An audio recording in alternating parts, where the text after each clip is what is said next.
You know, a Doom game is a failure when nobody's really talking about the game itself, its new mechanics, its boss fights, its story, or like anything else about it. Instead, they are seething about people like Darkside Phil being extremely bored playing through the game. Over the past like 5 years, we've seen like Doom Eternal fans like try and gaslight people into thinking Doom was some like major relevant IP. You know, Eternal was like hyped up to be this like absolute masterpiece of a game when in reality nobody over the age of 20 liked it. You know, anybody who played 2016 knew that was better. You know, Eternal was a really interesting case study in just like in seeing just how Zoomers, like immature, underdeveloped, ADHD addicted, porn addicted, just terminally online internet weirdos can just prop up a mediocre video game just because they had a bunch of keys dangled in front of their face. That's basically what Doom Eternal was. It didn't make sense as a sequel to 2016. It it had really terrible environments. It was repetitive. The enemy variety wasn't great. The weapons weren't fun to use. The platforming was embarrassing. Doom Eternal is just not a good game, but it was propped up and worshipped because the community desperately needed something to talk about, during this season where when normal people, when gamers, when like, everyone was playing Animal Crossing New Horizons.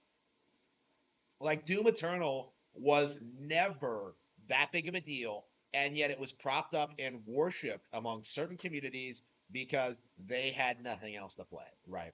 And with the Dark Ages, we're seeing something similar where the numbers are way down, sales are way down, engagement is way down, but like, people like Grums are doing damage control. Like, well, actually, people are just playing on Game Pass. Hey, genius.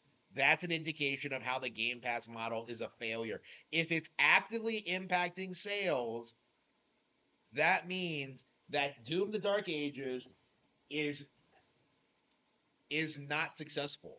It's not pulling in money. You can look at like, people like the Moon Studios guys who have been very upfront about this. Game Pass does not help the game development studios, right?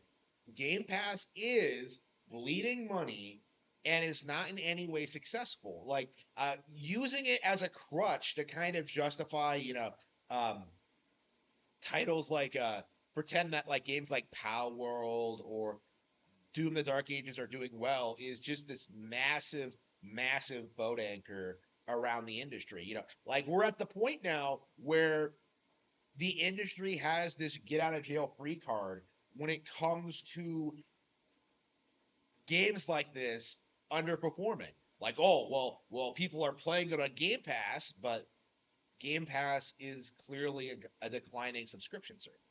Nobody uses it other than like YouTubers shilling the product. It's not like a more desirable service than like actually buying and owning the game.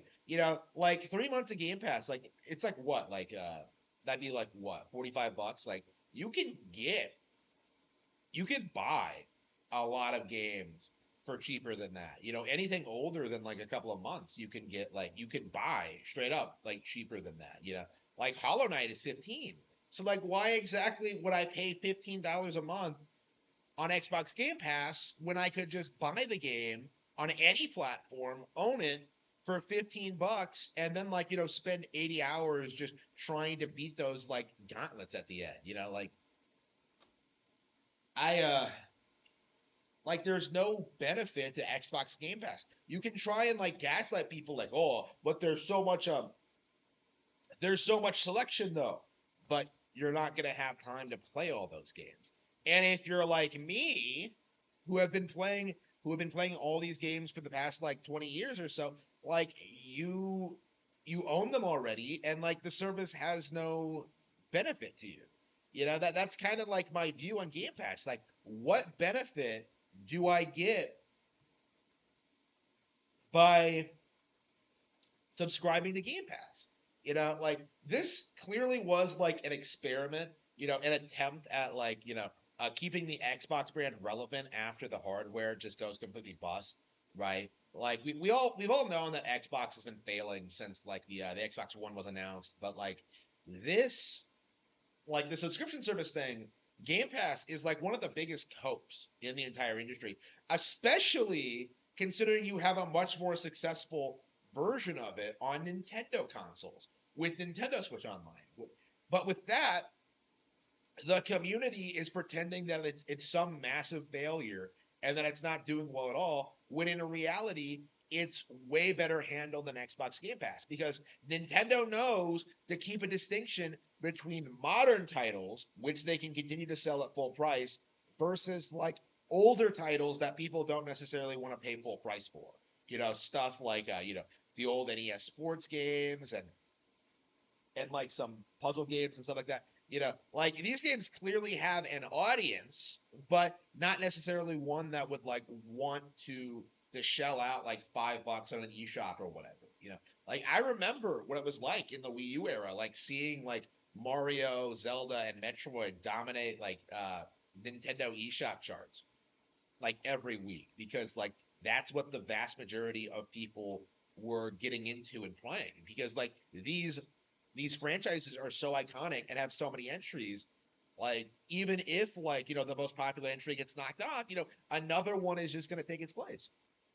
Like again, it was very difficult for like lesser known games to get noticed under that ecosystem. But with Nintendo Switch Online, like yeah, you can like you can play Congo's Caper, you can play like like Final Fight or like whatever. Like there is Nintendo Switch Online offers this really good versatile service that encompasses a lot of different pieces of hardware while still keeping like retail priced games, paying a full $80 for like a modern experience, like while still keeping that business model relevant. Like what makes Xbox Game Pass not work is that it is cannibalizing the sales. Even if people were playing Doom the Dark Ages on Game Pass, they are not. Even if that was true, like the reality of the situation is they're not paying full price for it. So the game is losing money because Game Pass exists. And yet you have people like Grums trying to gaslight you into thinking this is a good thing. It's appalling. It really is like something that needs to be called out. I would say this is like one of the worst things about the gaming community right now is just its willingness to just glaze anything that anything that comes out. This is you know, we saw this happen, over the past couple of years with games like Astrobot, with Hi-Fi Rush, with like Black Myth Wukong, right, with Baldur's Gate 3, with Elden Ring. All of these games were hyped up as these huge industry-defining things, and yet none of them really stayed relevant long term. None of them like will really like leave much of an impact on the gaming space like 5, 10, 15, 20 years from now. We're still talking about, Mario Odyssey. We're still talking about like, Nintendo Switch's ARMS. We're still talking about like, games like Nintendo Switch Sports, and just like Nintendo games hold their value way better than Xbox games do. Like by the end of the year, I don't even think we'll be talking about Doom the Dark Ages. This very well may be the end of like the Doom reboot series, Like, and honestly, like I am very glad to see it go. I was tired of it by the time Eternal came out, and Dark Ages has done absolutely nothing to make me fired up about getting back in there and killing more demons.